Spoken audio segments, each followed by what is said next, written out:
Bonjour, bienvenue dans cette capsule vidéo dédiée à l'énergie, dont la première partie ici va traiter des différentes formes d'énergie. Commençons tout d'abord par souligner l'omniprésence du mot énergie dans le langage courant.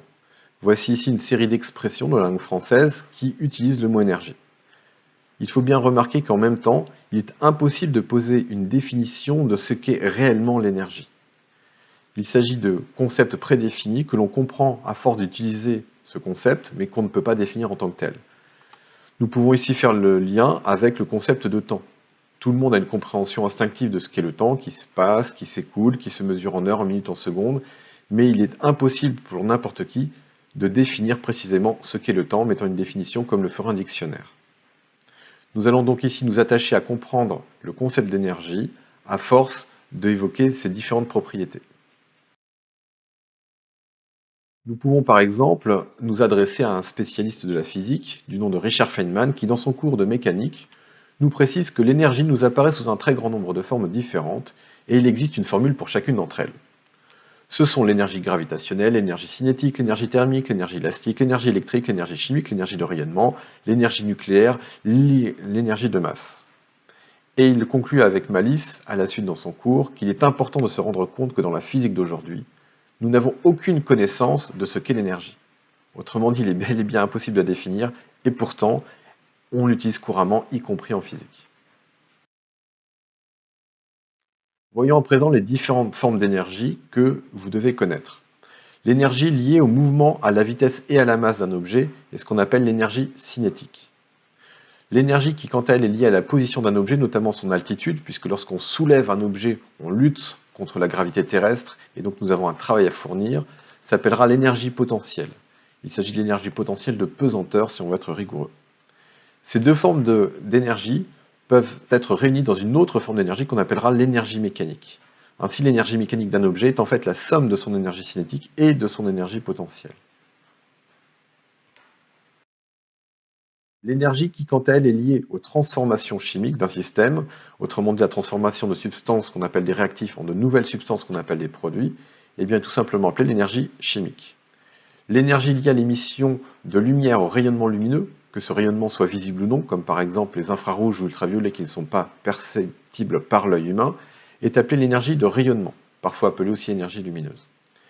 L'énergie liée aux charges électriques, à leur déplacement, à leur stockage, est appelée l'énergie électrique. L'énergie liée au transfert de chaleur, et qui dépendra donc de la température des systèmes qui sont mis en contact, est appelée énergie thermique. L'énergie, enfin, liée à la fission ou à la fusion des noyaux à l'intérieur des atomes, ce qu'on va pouvoir utiliser par exemple dans une centrale nucléaire ou bien dans une bombe atomique, est appelée l'énergie nucléaire. La caractéristique la plus importante et la plus remarquable de l'énergie est qu'elle se conserve toujours. On ne peut pas avoir création ou destruction d'énergie. On peut seulement avoir une transmission éventuellement d'énergie d'un système à un autre ou bien une conversion d'énergie en une autre forme d'énergie. Mais dans tous les cas, il n'y aura jamais création ni destruction d'énergie, comme l'illustre le petit pendule de Newton que vous avez ici en dessous, où le mouvement perpétuel traduit une conversion d'énergie entre l'énergie cinétique, mouvement de la bille, et énergie potentielle, puisque la bille remonte en partie lorsqu'elle est à l'extrémité, ainsi que les transferts d'énergie lorsqu'une bille tape dans une autre. Nous devons donc distinguer deux phénomènes, le transfert d'énergie, lorsque l'énergie va passer d'un système à un autre système, et la conversion d'énergie, lorsqu'une forme d'énergie en devient une autre.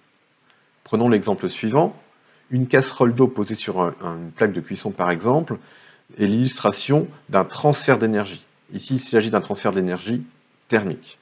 En effet, le système, la plaque de cuisson, va transférer de l'énergie thermique à la casserole et à l'eau qu'elle contient. En revanche, si on prend une lampe d'éclairage, celle-ci va fonctionner lorsqu'on lui fournit de l'énergie électrique, et lorsqu'elle fonctionne, elle va convertir cette énergie électrique d'une part en énergie de rayonnement, puisqu'elle émet de la lumière, et d'autre part en énergie thermique, puisqu'elle chauffe lorsqu'elle fonctionne. Ce que l'on appelle un système isolé est un système qui ne va rien échanger avec l'extérieur, ni matière ni énergie. Par exemple l'univers, puisqu'il n'y a pas d'extérieur, l'univers qui par définition est le tout. Autre exemple, une bouteille isotherme, ce qu'on appelle aussi une bouteille thermos, qui n'échange pas de chaleur avec l'extérieur et permet ainsi de conserver une boisson fraîche ou chaude selon sa température initiale lorsqu'on la verse dans la bouteille. L'énergie d'un tel système, un système isolé, est donc constante. Si un système perd ou gagne de l'énergie, eh bien, il le fera toujours au profit ou au détriment d'un autre, et il y aura à ce moment-là un transfert d'énergie qui se passe quelque part. Parlons à présent de ce qu'on appelle un convertisseur d'énergie. Dans l'exemple suivant, nous avons 3 convertisseurs d'énergie, une plante, un panneau solaire, qu'on peut aussi appeler cellule photovoltaïque, ou bien une pile. L'énergie ici utilisée au départ est l'énergie lumineuse. La cellule photovoltaïque va convertir l'énergie lumineuse en une autre forme d'énergie, de l'énergie électrique. De même, la plante va utiliser l'énergie lumineuse au cours de ce qu'on appelle la photosynthèse pour fabriquer des cellules et ainsi emmagasiner de l'énergie chimique qu'on peut récupérer par exemple lorsqu'on brûle du bois pour obtenir de l'énergie thermique. Et enfin, la pile illustre un exemple de conversion d'énergie chimique. La pile contient à l'intérieur, lorsqu'elle est neuve, certaines substances, donc des réactifs chimiques, qui vont, lors d'une transformation chimique, permettre de récupérer un courant électrique et donc obtenir ainsi une autre forme d'énergie, de l'énergie électrique. L'énergie lumineuse est de façon plus rigoureuse appelée énergie de rayonnement. Et enfin, les 2 photos ici vous illustrent la transformation chimique des substances qui sont à l'intérieur d'une pile lorsque celle-ci a complètement fini de fonctionner. À gauche, la pile est neuve. À droite, nous voyons que la pile a complètement changé d'aspect. De nouvelles substances sont apparues. Il y a bien eu une transformation chimique. Un convertisseur d'énergie est donc un objet ou bien un phénomène qui permet de convertir une forme d'énergie en une ou plusieurs autres formes d'énergie. Par exemple, la pile que l'on vient de voir, un sèche-cheveux qui va convertir l'énergie électrique qu'il reçoit en énergie thermique, il chauffe, mais également en énergie cinétique, il véhicule de l'air, il vous souffle de l'air dessus, ou bien un moteur de voiture qui va convertir l'énergie chimique du carburant, qui lorsqu'il brûle va devenir une forme d'énergie thermique qui permettra ensuite d'obtenir de l'énergie cinétique, puisque le but du jeu est quand même de faire avancer la voiture. Une chaîne énergétique va être une représentation qui va permettre de montrer toutes ces conversions d'énergie qui vont avoir lieu avec un dispositif ou un appareil. Nous avons ici par exemple la lampe d'éclairage qui convertit l'énergie électrique en énergie thermique ou bien en énergie lumineuse. Un exemple un peu plus complexe qui permettra d'illustrer cette notion de chaîne énergétique est ici avec un objet technique qu'on appelle une petite lampe à manivelle, une lampe avec une dynamo à l'intérieur. Pour faire fonctionner une telle lampe, nous avons besoin au départ d'ATP. L'ATP est une molécule qu'on trouve dans les aliments de notre nourriture, qui va être donc ici une source d'énergie chimique utilisée par nos muscles afin d'obtenir de l'énergie mécanique, du mouvement, de façon à pouvoir faire tourner la petite manivelle, qui elle-même est reliée à un alternateur, et l'alternateur va convertir ce mouvement, donc cette énergie mécanique, en énergie électrique. Cette énergie électrique est ensuite utilisée par une petite lampe, une diode électroluminescente, pour obtenir de la lumière. Autrement dit, on convertit ici, grâce à la LED, l'énergie électrique en énergie de rayonnement.